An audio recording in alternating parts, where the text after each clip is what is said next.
하나님께서 인간을 창조하실 때 이 창조의 원리와 창조의 방법이 있습니다. 그리고 인간은 하나님의 창조의 원리와 방법대로 살아갈 때 가장 인간다울 수 있습니다. 하나님이 인간을 창조하실 때 창조의 원리는 무엇입니까? 그것은 바로 사랑입니다. 내가 너희를 사랑한 것 같이 너희도 서로 사랑하라.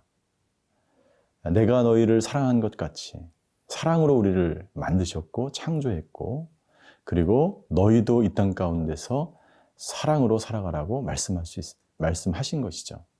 그래서 우리가 하나님의 그 사랑으로 이 땅을 살아갈 때만이 우리는 온전한 인간으로서 그렇게 이 땅 가운데서 살아가게 되는 것이죠. 오늘 레위기의 말씀을 통해서 하나님께서는 우리에게 계속해서 하나님의 말씀을 지킬 것을 말씀하고 있습니다. 특별히 하나님은 이 땅 가운데서 하나님의 백성이 어떻게 거룩한 삶을 살아갈지에 대해서도 말씀해 주고 있습니다. 우리는 모든 것과 모든 사람, 또 내 주위의 모든 것을 진정으로 사랑할 때만이 그 모든 것들을 지켜나갈 수 있습니다. 오늘 그 하나님의 사랑이 저희 안에 가득 넘치기를 주님의 이름으로 축원합니다.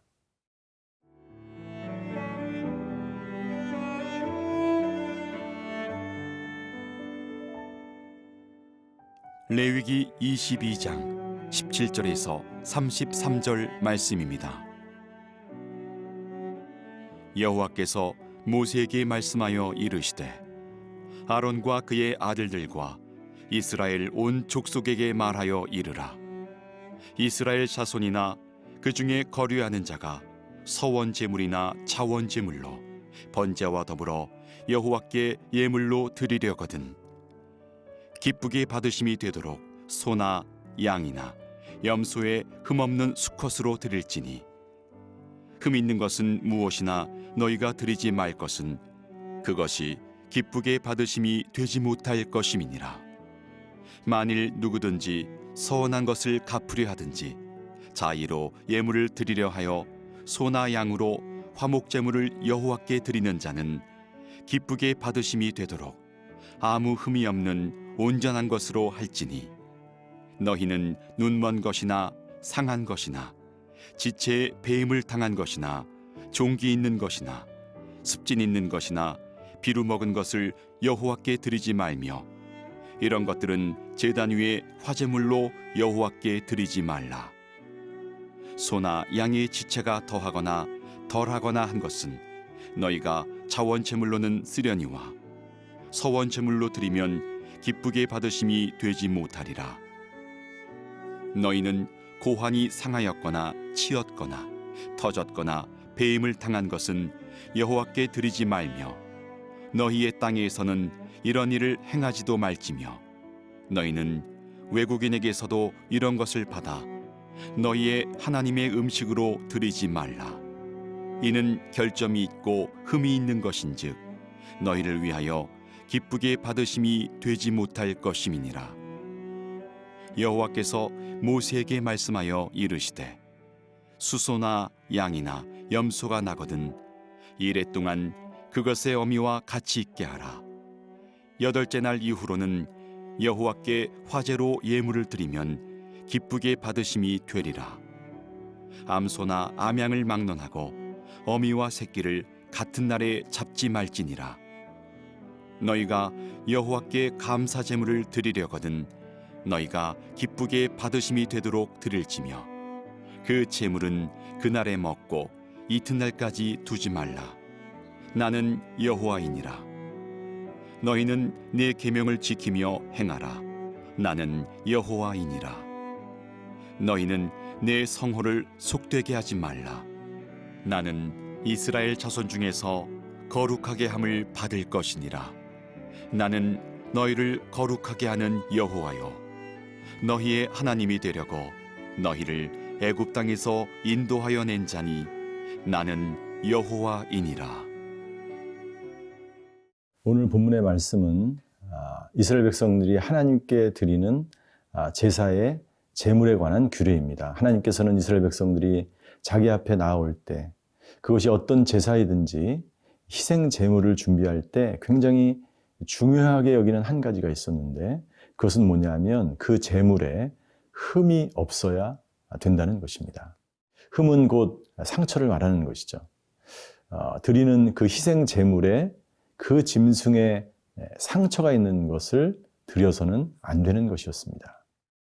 저희가 읽은 본문의 20절을 한번 보시기 바랍니다. 20절, 흠 있는 것은 무엇이나 너희가 드리지 말 것은 그것이 기쁘게 받으심이 되지 못할 것임이니라 라고 말씀하고 있습니다. 흠이 있는 것, 이것은 하나님을 기쁘시게 하지 못한다고 말합니다. 여러분들 제사를 드리는 사람은 마음과 뜻과 정성을 다해서 제사를 준비해야 됩니다. 그 중에 가장 중요한 것이 제물을 고르는 것이죠.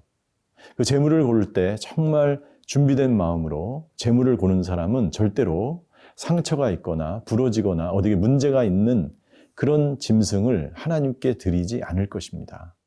온전한 그 제물이 바로 그 제사를 드리는 사람의 마음이, 정성이 거기에 담겨져 있기 때문이죠. 17절부터 25절까지 거기에 대해서 계속 말씀하시면서 중요한 문장이 반복돼서 나오는 것을 말씀하고 있습니다. 흠 있는 제물을 드리게 된다면 그것이 기쁘게 받으심이 되지 못할 것이다 라고 하는 문장이에요. 20절에 나와 있고요. 그리고 21절에도 나와 있습니다. 그리고 23절에 그리고 25절에도 계속해서 반복적으로 그것이 하나님을 기쁘시게 하지 못한다라고 하는 것을 여러 번 반복하고 강조하고 있는 것을 볼 수가 있습니다. 이것은 무슨 말입니까? 여러분들, 형식적인 제사를 하나님이 기뻐하지 않는다는 뜻입니다. 당시에 이스라엘 백성들이 수없이 절기 때마다 그 희생 제사를 가지고 하나님 앞에 나아갔을 것입니다. 그런데 그들의 마음속에 혹시 내가 이 제사만 드리게 되면 모든 죄를 탕감받고 나는 새로운 사람이 되겠지. 나는 제물만 바치면 되겠지. 이것은 하나님이 원치 않는다는 것이죠. 하나님이 원하시는 제사는 상한 심령이라고 말씀하신 것처럼 정말 중심에서 우러나오는 제사를 하나님이 기뻐하신다는 뜻이 될 수가 있습니다. 그래서 사도 바울은 로마서 12장 1절에 너희 몸을 기뻐하시는 산 제물로 드리라 라고 말씀하고 있습니다. 우리가 제사만 드리는 것이 중요한 것이 아니라 이것은 무슨 말입니까? 우리 자체가 산 제물이 되는 삶을 살아가는 것입니다. 흠없는 삶을 살아가는 것입니다. 하나님 우리를 거룩하게 부르셨는데 그 부르심에 합당한 삶을 살아가는 것을 하나님이 원하시는 것이지 그 형식적이고 외형적인 그런 제사만 드리는 것이 당신을 거룩한 사람으로 인정받는 것은 아니다라고 하나님이 말씀하시면서 그러한 제사는 하나님을 기쁘시게 할 수 없다라고 하나님이 말씀하고 있는 것입니다. 따라서 여러분들 우리가 하나님이 기뻐하시는 제사가 되려면 어떻게 해야 합니까? 너희가 성전인 것을 알지 못하느냐? 우리의 몸을, 우리의 마음을, 우리의 모든 것을 하나님이 기뻐하시는 이 세상과 구별된 삶을 살면서 날마다 하나님께 나아가는 삶을 살아가는 것, 그것을 하나님이 제일 기뻐하신다는 것이죠. 따라서 이 하나님께 드려지는 제물, 이것을 통해서 우리에게 주시는 말씀은 오늘도 우리가 하루를 살면서 우리를 세상과 분리된 거룩한 사람으로 우리를 불러주셨는데 우리가 해야 될 것은 그 거룩하신 하나님의 성품을 닮아가는 하루를 살아가는 것입니다. 내가 거룩하니 너희도 거룩하라고 하나님이 말씀하시죠. 무슨 말씀입니까? 하나님의 거룩함을 날마다 닮아가는 인생을 살아가기를 하나님이 원하시는 것입니다. 이 제물을 준비하면서 하나님 앞에 예배함으로 나아가면서 내가 산 제물이 되는 그 과정을 통해서 예수님 닮은 사람, 그 사람을 하나님은 오늘도 원하시는 것입니다.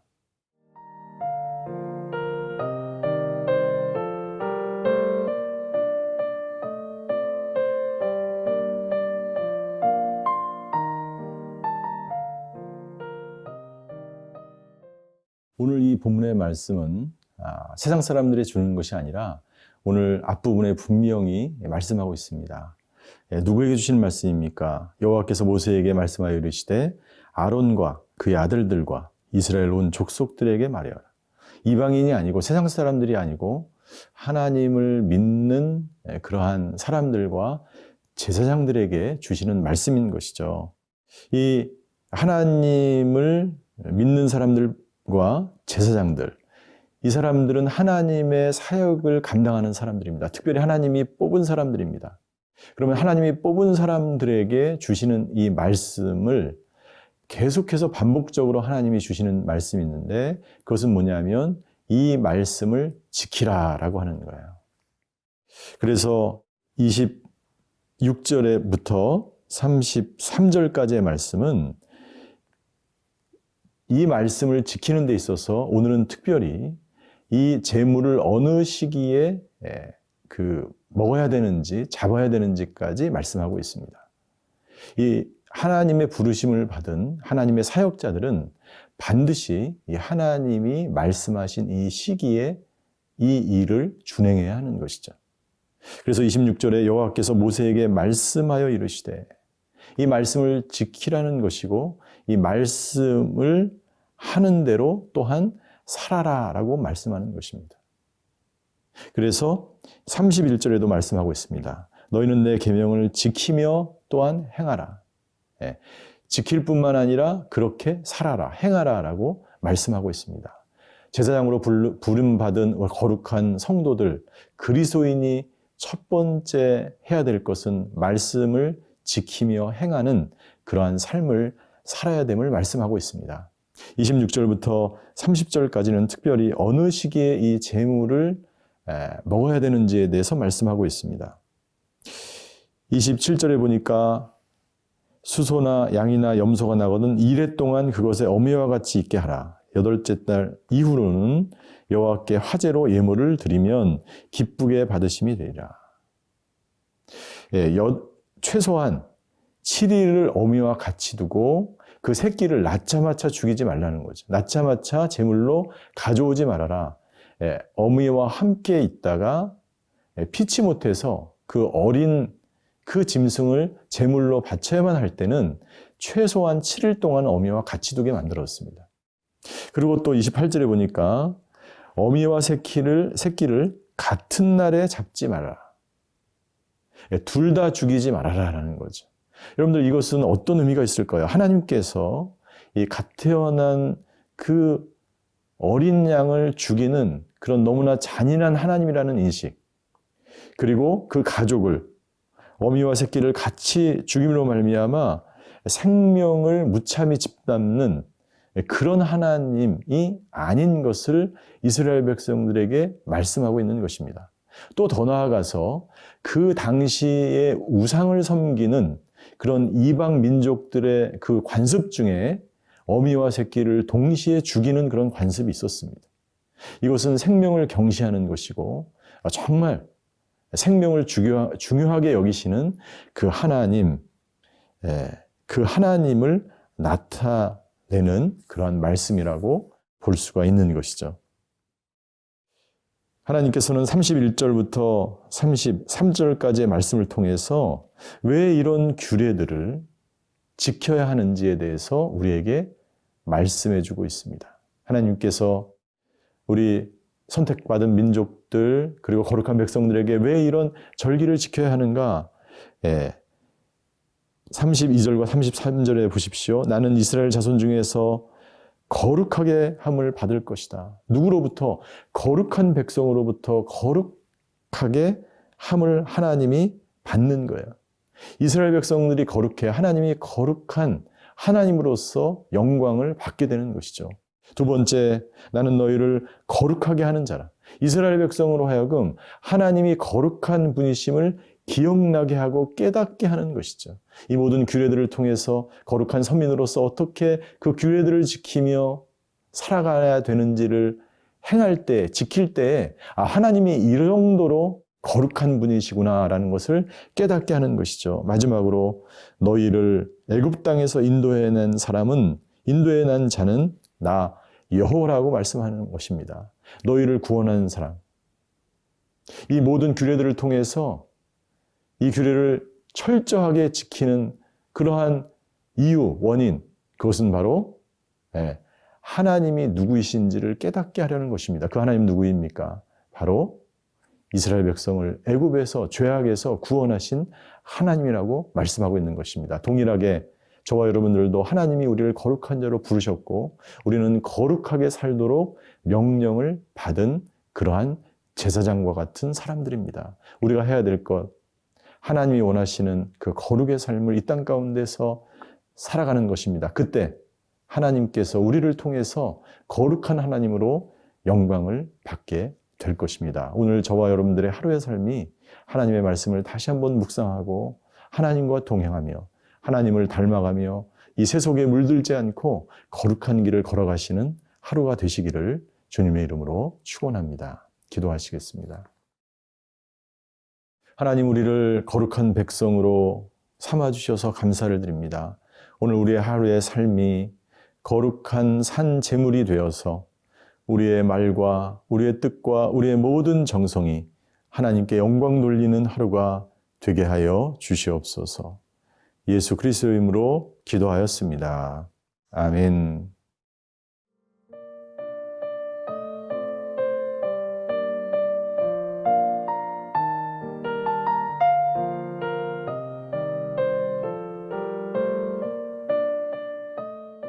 이 프로그램은 시청자 여러분의 소중한 후원으로 제작됩니다.